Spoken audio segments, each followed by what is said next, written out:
everyone.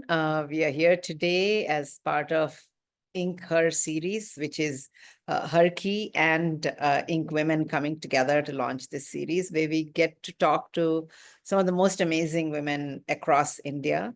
And we're really delighted to start today with Gitanjali Angmo, who is the brain and the brawn behind Himalayan Institute of Alternatives, Ladakh. I happened to visit it recently. It's quite amazing what she's doing. So instead of giving a long introduction, because she's a Chevening Fellow, she's got an award of Women Transforming India, and she's been a speaker across the globe. So if I keep telling what she has done, that itself will take the half an hour. So you'll gather who she is through the conversation. So we will talk for about 20 minutes or so, and then I'd like to open it up for questions, and then I'll come back and wrap up. So that's the plan for today. So with that, today I requested Gitanjali to wear a local Ladakhi dress, while since I'm from Andhra, I wore a very proper Narayanpet sari from Andhra. So I thought we'll start with Gitanjali telling us. Just welcome, Gitanjali. Thank you so much for taking your time to be here. Thank you for inviting me, Yes, Lakshmi. yeah. So maybe you should stand up and show us your dress and model it. But it's really a delight to, I mean, we would love to know about the region, about the work that you're doing, and how you're doing something truly global from the heights of India, so to speak, literally. So Gitanjali, tell us a little bit about, you're the one who thought about this institute and set it up. And I saw it recently, it's over 150 acres. You've already built a lot. And so tell us a little bit about what was your thought behind HIAL, what it's called as today, which is in the Leh region in Ladakh. So tell us a little bit about what was your thinking? Why did you want to do this, and why in Ladakh? So very early on in school, in class grade 2 or 3, I think, I could see that what I was studying in the classroom, there was no relevance to what I could do with it in life. And secondly, I was not doing anything with my hands. It was all stuff that was being taught and learnt by memory and written in the exams. And the third was, as I moved up to 7th and 8th grades, I found that what I was reading in physics also came in mathematics and also was there in chemistry. But there was nobody telling me how it can be combined, For instance, when I would do the litmus test in chemistry, I would remember the last leaf of O. Henry, but there was no way that poetry and physics could be combined in this education system. And I felt quite out of place, though I was a topper all through school and college. And it was quite a difficult time, I would say, I had in school, because everything was straitjacketed. There was no fluidity between subjects. At that point, I remember as a 7-year-old, I had promised to myself that before I die this year, I'm going to change this education system so that I don't have to suffer the same thing in my next birth. But little did I know that such a childlike dream, I would say, would actually lend itself to an opportunity of making it happen. And the reason why Ladakh is because, unfortunately, we have this tendency that we already migrate towards the already established places, be it Indians wanting to go to Canada or the US, or people from the villages going to the cities where there are already hundreds of universities and schools. Our education system does not inspire us to become the change makers, to actually go to places where it is needed the most, And Ladakh was a place that was completely marginalized in every way, culturally, socially, intellectually, resources, even water and air here, oxygen, are in short supply. Yes, I And, know. so I thought that if something can be done here, something creative, then nowhere in the world can people say that it cannot be done here, Very and true. Very true. I think also in our education system, as we are studying, we're always said, don't ask any questions, just listen to what I say. So you're first of all taught to learn without asking any questions. And you're absolutely right.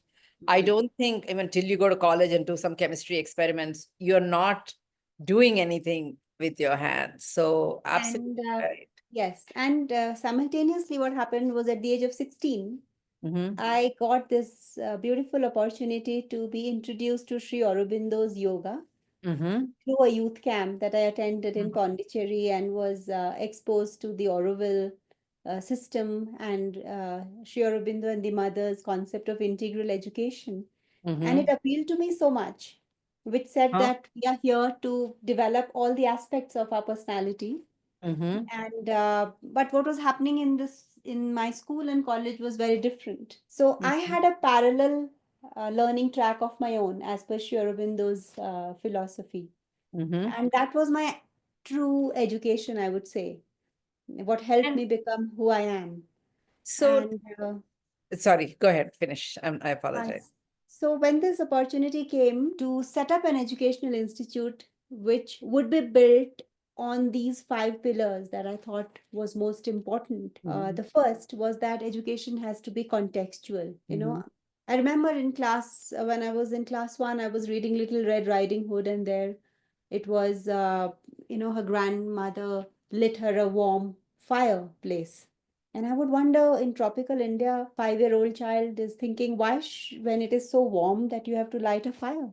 Yeah, Whereas we are taught to switch on the fan. correct. So, contextual education, making sense of where you are and intervening is the first pillar of our education here.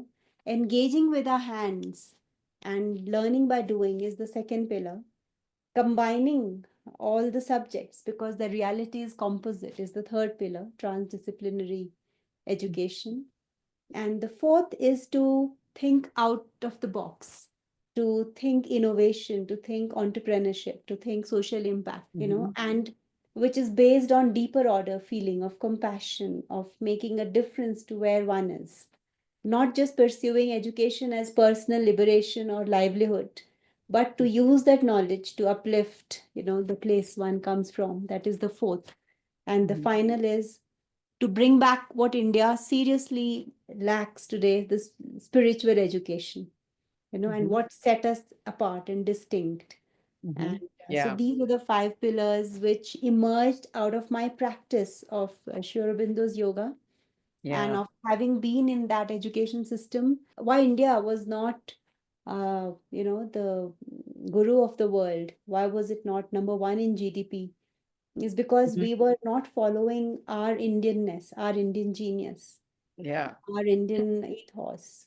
Yeah. And So also, it I was, think, sorry, and also, I think the reason why we are doing this series, etc., is that our role models don't come from our own context. We don't know enough about people who've been through what we might have been going through. We are always looking at someone from some other culture or context. So mm, I think that is another thing that's important for us is that our children see and hear from people who look like them, talk like them, come from areas like they come from, which is what you're also focusing on right now.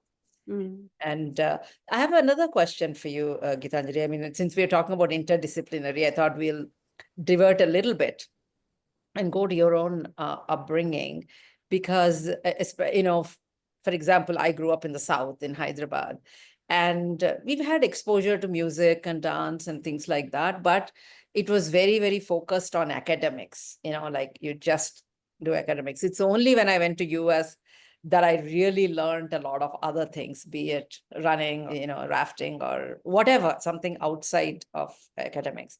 But you, on the other hand, I mean, you're a dancer, you're an Odissi dancer, and you're a ballet dancer, and you're a black belt in karate. So tell me a little bit about, and also, of course, right now you lead a lot of adventure sports, etc. But in your background, in your upbringing, where did this ability to embrace so many different disciplines, where did that start for you? So my earliest memory of myself is of somebody interested in many things. But that was not the norm those days. It was considered to be not a good thing. You were Yeah. considered a jack of all trades. Correct. And I lived with that feeling till I was 16. You Mm-hmm. know, I loved sports, I loved music, I loved dancing. We had eight periods in a day in school, and I looked forward to each one, be it Hindi or be it mathematics, because there Or was something, needlepoint or drawing or whatever. yeah, everything. And I wasn't the best at anything in a way, though I was an overall topper and all rounder. But there was always somebody better than me in math and somebody better in sports. And I lived through that. But then when I studied about Da Vinci, I first came across Leonardo da Vinci at the age of 8.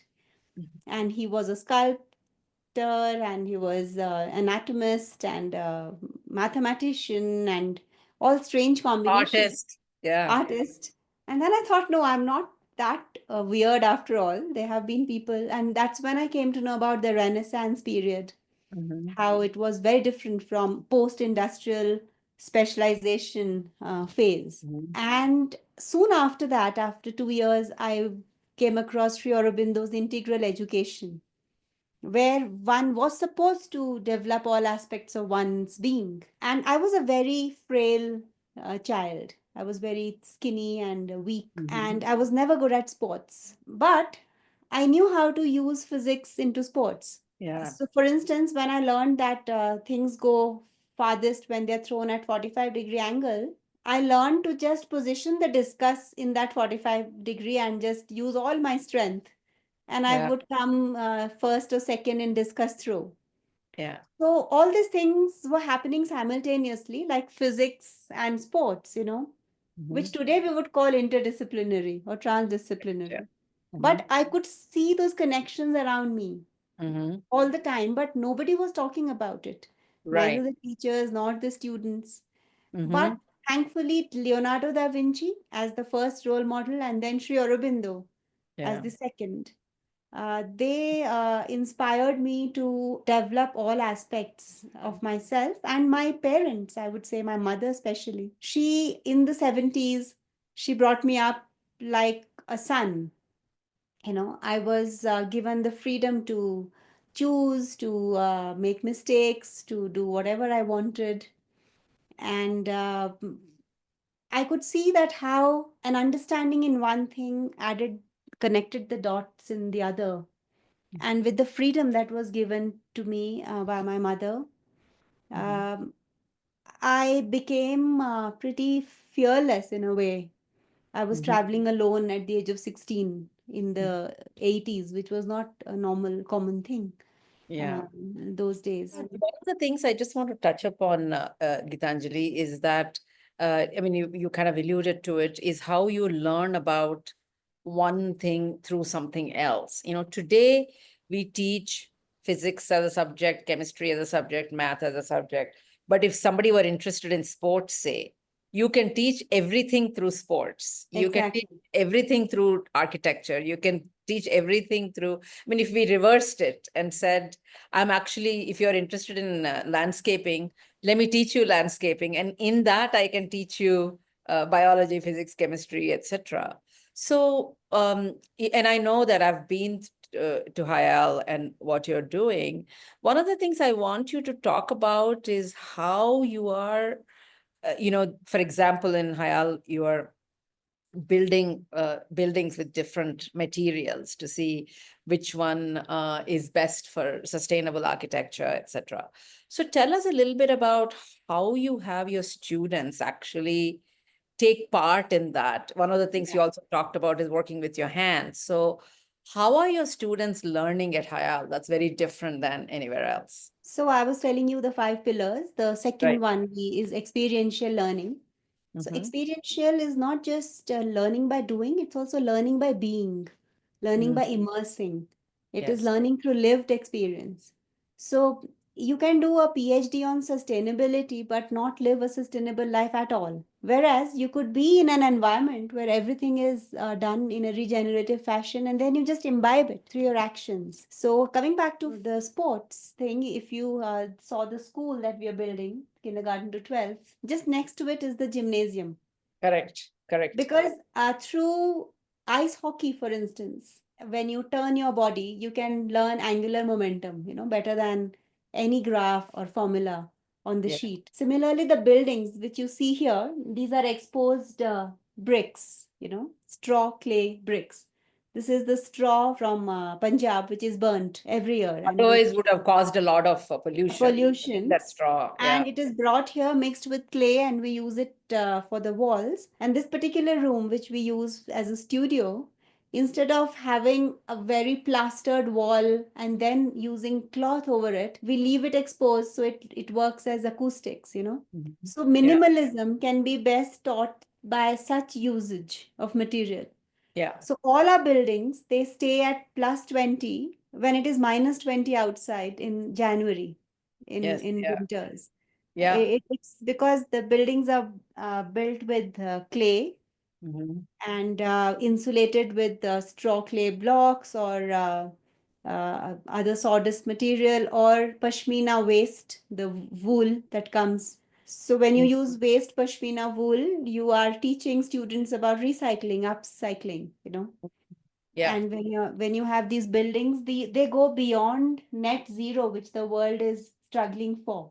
Mhm. We are energy positive Yeah. because we don't consume any energy for heating, Yeah. and the sun gives us all the heat. The buildings are oriented towards the south in a way that they absorb all the heat. Yeah. And solar panels on the top of the building, they provide electricity not just for this building, but for others as well. Yeah. So we are not carbon neutral, we are carbon negative. We are Negative. not Yes. net positive, we are not net zero, we are net positive. Positive. Yes. Yeah. So we are ahead of the world on so many of these fronts, and the Yeah. students build and live in these buildings. Yeah. And when they go back after a year or two being here, it is instilled into their bones. Yeah. What is sustainable living? One thing I want to talk about the HIAL itself, the beginning of it. When I was there recently, I mean, everything she's talking about, I've actually experienced. I've been inside this house. It was -2 degrees, snowing outside, and we were walking around in t-shirts inside the house. It's so warm, etc. I want to touch upon about like when people say Ladakh, you think of Sonam Wangchuk immediately, and you're married to him. And it is, and I've met both of you, I've talked to both of you, so I know the reality, but a lot of times it could be thought of as he's the man that made it happen and you're the woman behind his success. But the truth, as he himself told me, is that Gitanjali is the one who came up with the idea. This is her baby. This whole Hayal has really been your vision, etc. But this happens over and over again. A lot of times people feel that you're the woman behind the man, kind of a thing. What's Well, in this your case, experience about, I mean, knowing you, I know who's leading, but as Sonam himself says, you're the one who's dreaming this up, etc. But I thought it's an interesting conversation to have about, do you hear that often and how do you address it? first of all, they say behind every successful man, there's a woman. Okay. In this case, even if I don't say behind every successful woman, there's a man, I Right. may very well say that we are walking this road together. Okay. And most times I lead it on several of the fronts. So I jokingly tell people that you know who goes for the hunt, right? It's not the lion. Very It's true. Very it's the true. lioness who actually runs the house and Yeah. goes for the hunt. Yeah. But this conversation is very important to have, especially now when women are coming of age and into the forefront. Because I did this exercise. I randomly asked my staff and my students that can you name 10 women scientists or Yeah. can you name 10 women writers? And they struggle to come up with it. And Yeah. even in the audience here today, if I were to say who was Annapurna Devi, People Mhm. would know that she was Pandit Ravi Shankar's wife. Wife, yes, yeah. And she was Better more musician than accomplished. him. Yeah. She was more accomplished than him, but in the end, she was just teaching a small bunch of kids, and he went on to become a global icon. Yeah. And it's not just in India, be it Savitri by Phule or, even Kasturba Gandhi or Kamala Nehru, they were, Mhm. freedom fighters in their own right. But we only Yes. remember them as the wives of these freedom fighters. But it was also the case abroad, like Mary Shelley, P.B. Hmm. Shelley's wife, Yeah. She was also a very accomplished writer. And Mhm. so I think we all know that the world has gone through this entire patriarchy. And while in India too, we had Rishikas during the Vedic age. We are such a enlightened civilization that we have Lopamudra and Apala and Maitreyi. But a lot of people even think Maitreyi as Yajnavalkya's wife today, Mhm. but in that age she was considered a Rishika.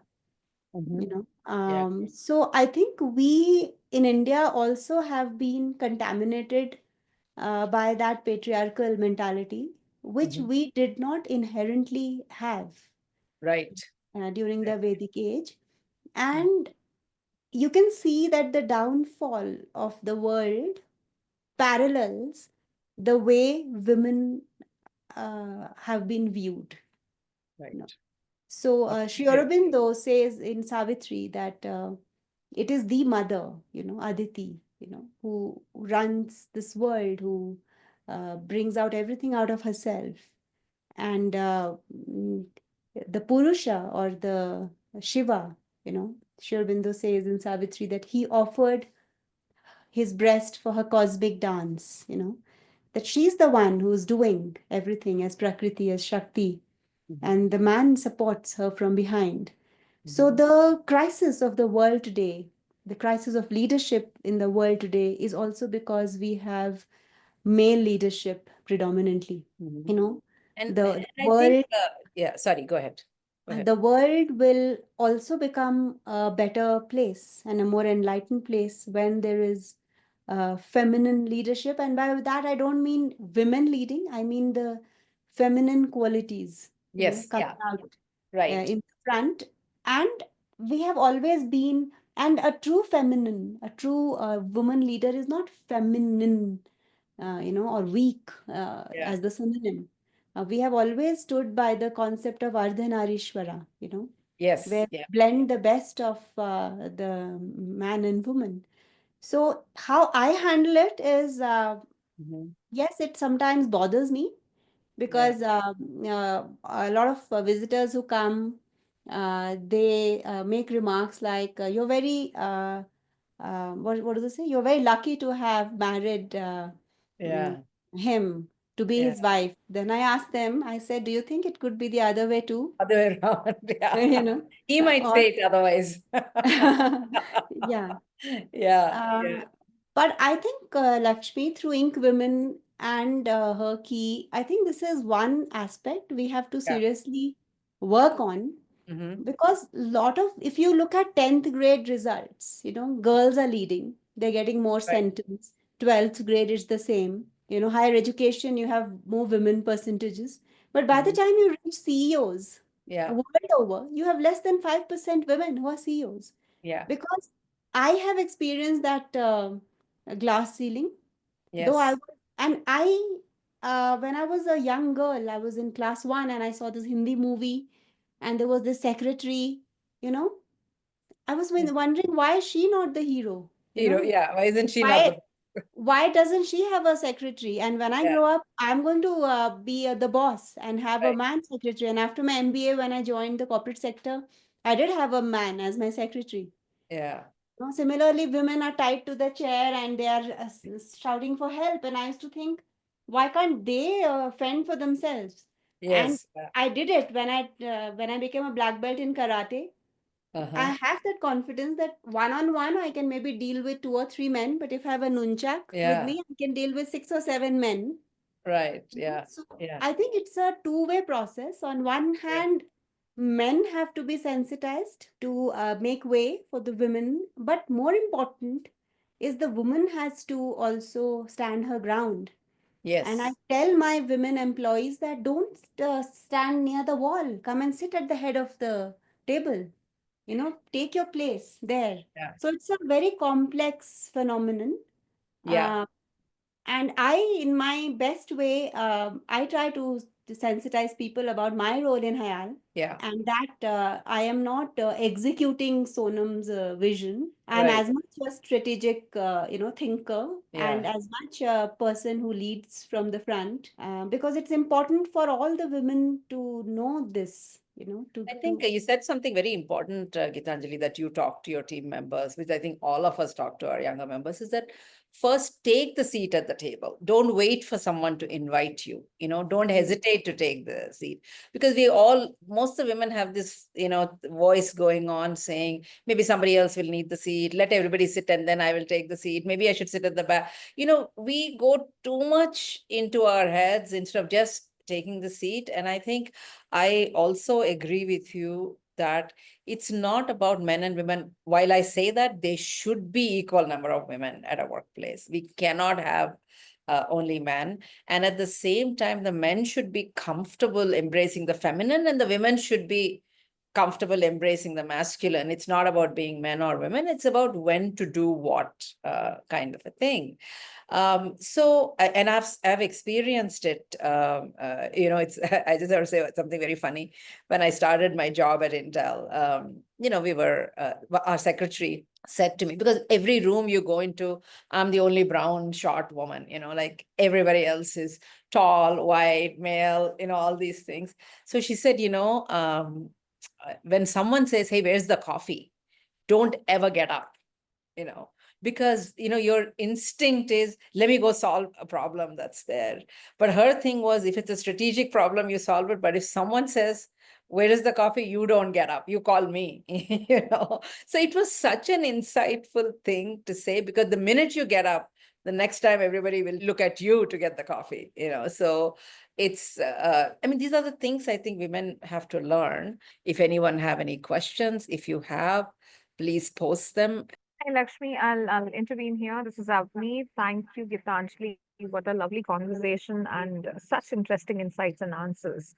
But Yeah. we do have two questions from Rachi has asked a question. In today's world, academic performance often takes center stage, and how we define a child's success. However, I have noticed growing disconnect between academic excellence and core values like empathy, respect, and ethics. Some behavioral concerns are overlooked simply because the child is doing well in school. This raises an important question: how modern education shifted too far from character building? And should academic achievement ever come at the cost of emotional intelligence and basic human values? So that's a question from Rashi, who's attending the session, and she has sent this question. So we would love to hear Gitanjali Yeah. and Lakshmi. You can also Sure, please sure, share your views on the same. sure. Yeah. So it is increasingly now being experienced by all that with the advent of AI, a lot of jobs are going to be automated. Okay. And it is not a bad thing, because if machines can do what human beings are doing, then human beings need not dehumanize themselves, right? So that automatically makes education a vehicle for making us more human. And the question is, therefore, what is more human? And more human, and what is academics today? What, when we say excel in academics, it is just gathering information of the past Mhm, and regurgitating it, and answering it. It is nothing creative. It is mhm, not using higher ranges of the mind. It mhm. is not using deeper ranges of the heart. And all that is there in the past. An AI bot can do a better job of regurgitating whatever is there. So increasingly, it is being felt, and more in the next 5 years, is that education will become more an occasion of how we can develop our higher order thinking skills, our Yeah. creative ideas, intuitive abilities, Mhm, and more it would be leadership qualities that would define us in the workplace and make us different from the fantastic automated solutions that are there. And that is where value systems, because when you have to evaluate, when you go to higher order thinking, when you have to analyze and evaluate, you have to evaluate vis-a-vis something. It is an axis or a pole star, or which we call the value system. So more and more work in the future will entail evaluation, judgment, taking decisions, coming up with creative solutions. And it cannot happen unless there is a strong ethics and value system to govern those choices, those decisions, and those judgments. And So, I also just want to add to what you're saying, Gitanjali. I think one of the questions that asked is, today's jobs are looking at academic achievement, etc. But really, you need to think of what's going to be 5 years from now, 10 years from now. I think as parents, we should also make sure we don't pressure our kids into sticking to today's needs, in terms of, like, pretty much if you look at it 10 years after graduation, pretty much everyone I know has not been an academic star alone. They've been through other things, etc. So I think as parents, and I'd love to hear your thoughts about it, because you deal with parents and in schools, etc.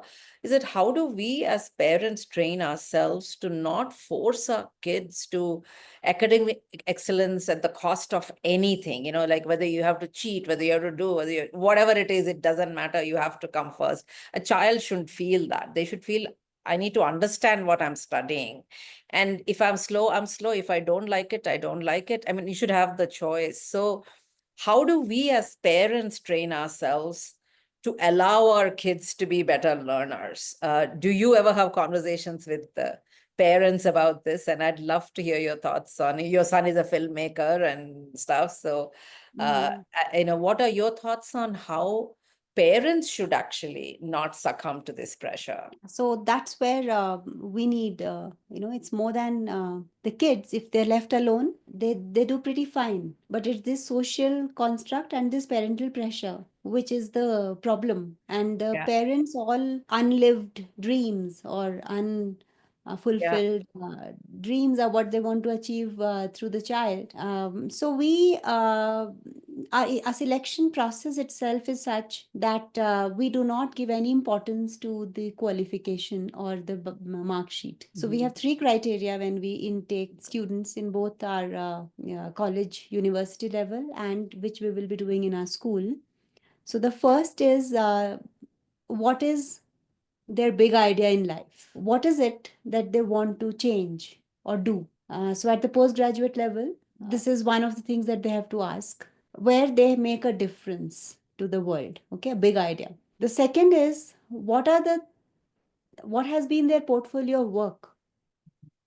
We don't see their mark sheets at all. And I think this whole mark sheet business get will stop if the universities stop taking that as a criteria.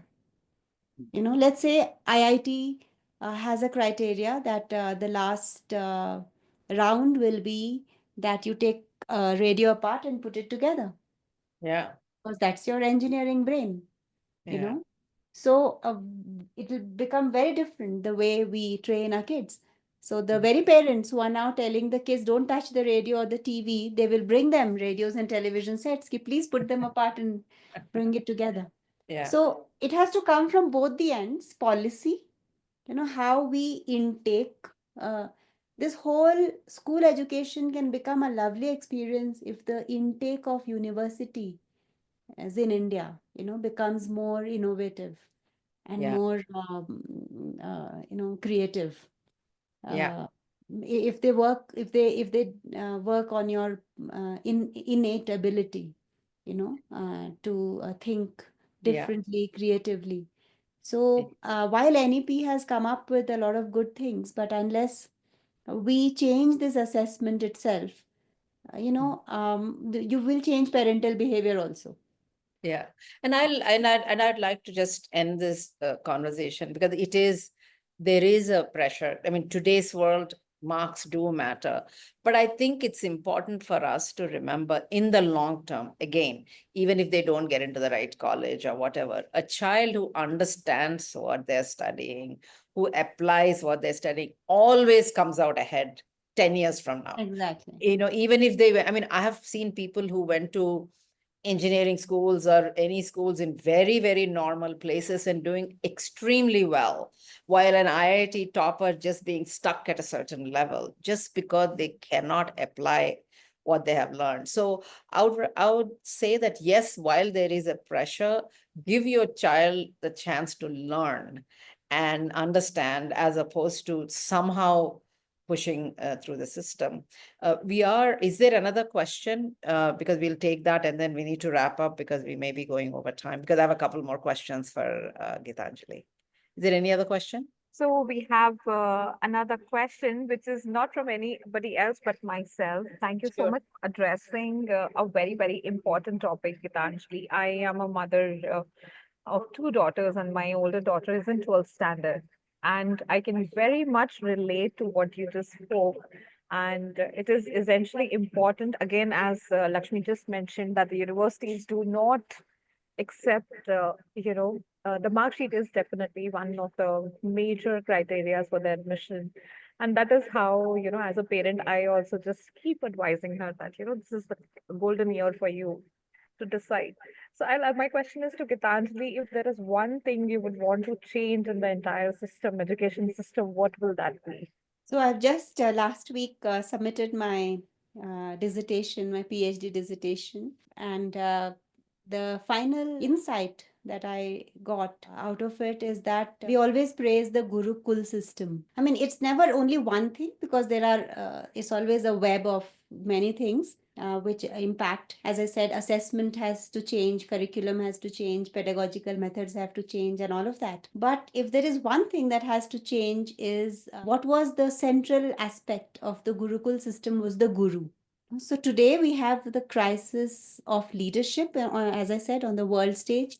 But similarly, we have this crisis of a good teacher. Yeah. So after a point, after the child is 7 or 8, when he's heavily influenced by his parents and modulates his behavior as per them, that shifts to the teacher once the child is 10. So one thing, if it has to change, is the government should earmark a lot of funds for teacher development. And even in the last 2 or 3, after independence, if we look at this component, it has been very less.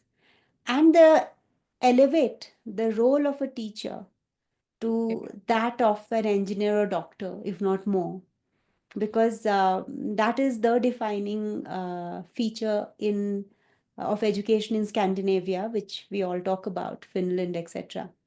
So the teacher is highly paid and is highly respected in society. It is not the last resort. When you don't get through anywhere else, you become a teacher, or if you're a housewife of a person who has a job which is takes him places, then you become. So we have relegated teaching to a very not a very elitist job.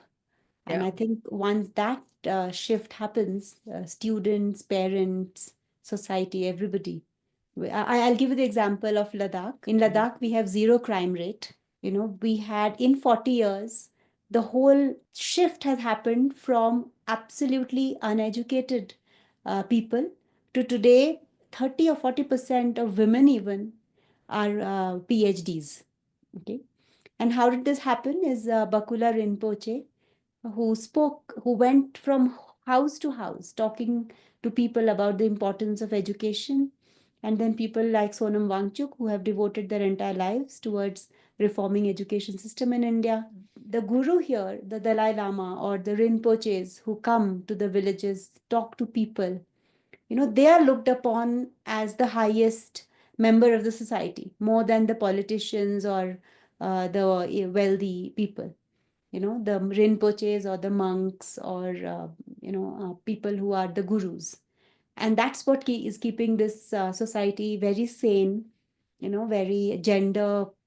It is one of the most gender neutral, I would say, societies. Women are highly respected, they are free, I mean, though they are 98% tribals here, but they are more advanced than mainstream India on Mhm. several fronts, on Mhm. education. And so this lack of role model of a good teacher, of a person who walks the talk, who is living the life that he's preaching, is the crisis of the society today.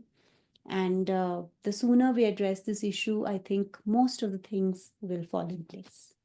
And also, I would add a couple of things. As parents, we should also respect the teacher, because I think I have seen this a lot. A lot of the parents demand the teacher or question the teacher, as opposed to really building a respectful relationship.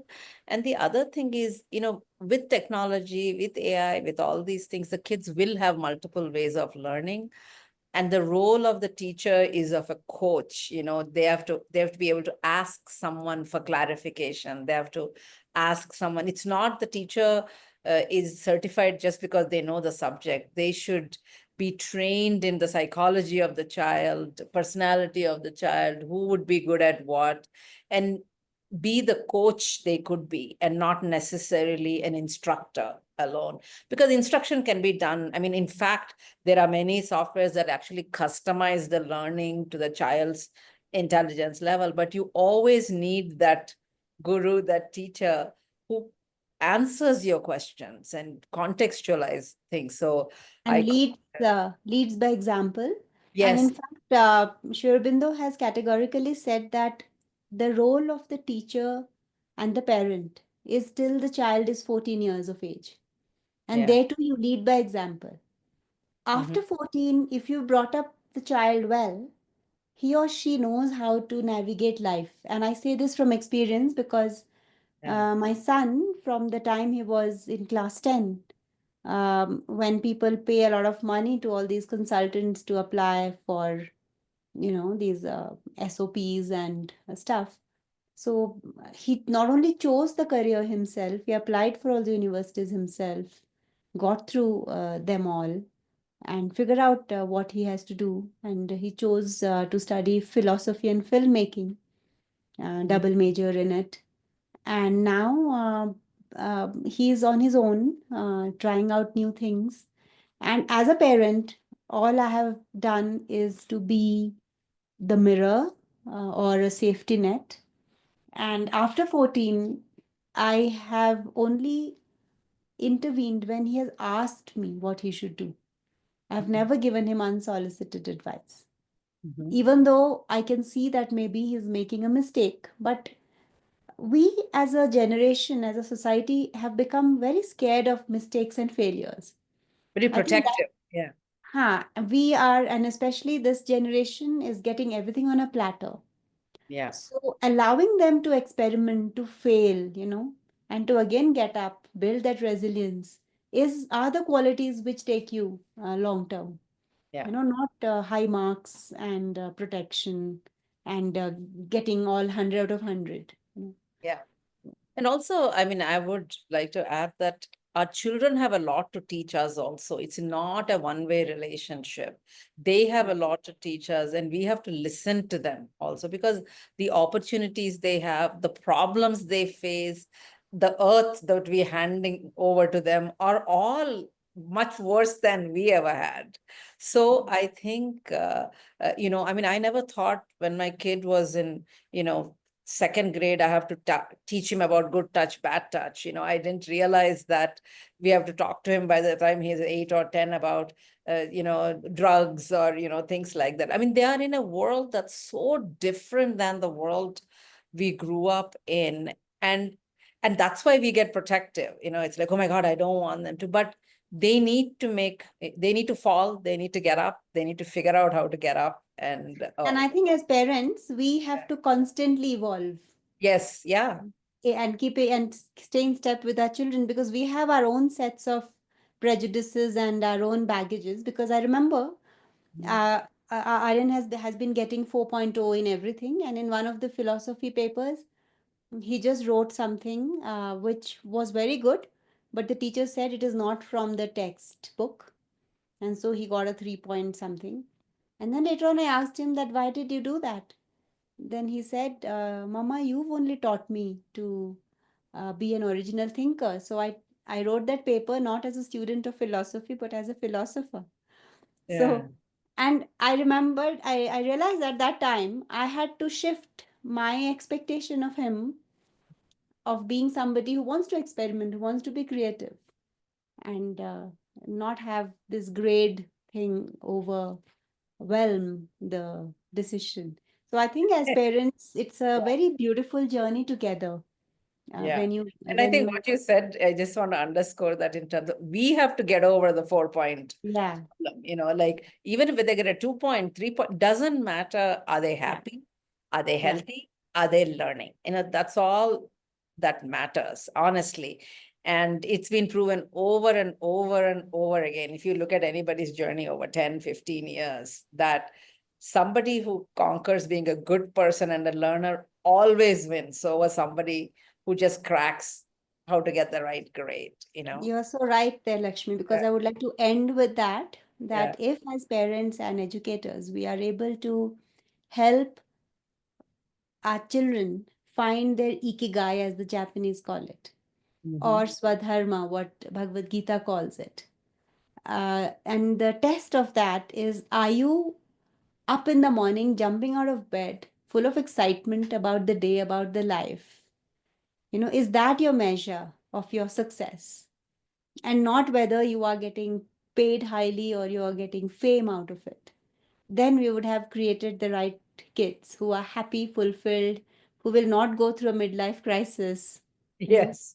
And as you said, and I believe, Yeah. they are the ones who will actually do something worthwhile and meaningful. Yeah. Yeah. So thank you so much, Gitanjali. As you can, we haven't even touched upon, 20 other things I really wanted to talk to Gitanjali about, but I wanted to give you a glimpse of the thinking about the kind of educational reforms. I mean, the thing she talked about, education is going to come out as a book later this year. So we'll all wait for your book to come out, Gitanjali, so we can order it and read it and spread the insights that you have. And I want to wrap up by saying that again, I'm truly thrilled to have Herky and INKWomen work together on this Ink Her series. You will hear we are creating stories of 49 women because 49.6% of the world is women. So we thought we'll cover 49 women from India, the kind of role models that you should read to your children about, or you should read yourself, or spread the word, because we do want to create new role models.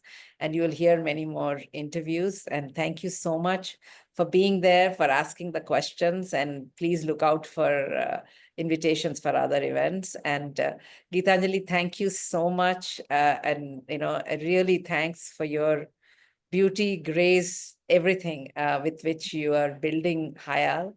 And we look forward to that and the school starting and all the students coming. And I do look forward to coming back to Leh and Yeah. spending some time with you. Thank you. Thank you so much, Okay. everybody, the viewers and Yeah. Herky and INKWomen. And Thank Okay. you. Thank you pleasure very being much, here. Lakshmi. Thank you, Gitanjali. Thank you, everyone, those who have joined this session, the great insights, the great changes, what we have spoken about, and especially the question, the way it has been answered. Gitanjali, thank you very much. Not as a woman, but as a parent, also, I'm taking a lot many takeaways from this conversation, and definitely inspires me to change the methodology, the thought process. So thank you for pointing these such very important points, and looking forward to your book, which is going to be published soon, as Lakshmi mentioned. And thank you, everyone, those who have joined. There are a few more questions which are there. I will try to pass those on to probably to Lakshmi or Gitanjali. We will try to Yeah. reach out to you with those Yeah. questions as time does not permit us, and I would not want to, trouble you more with those questions. But yes, I will try to reach out to you with those questions and love to get those answers as well. So thank you, everyone, and have a very great evening ahead, and all the very best to everyone. Thank you. Bye-bye. Bye bye.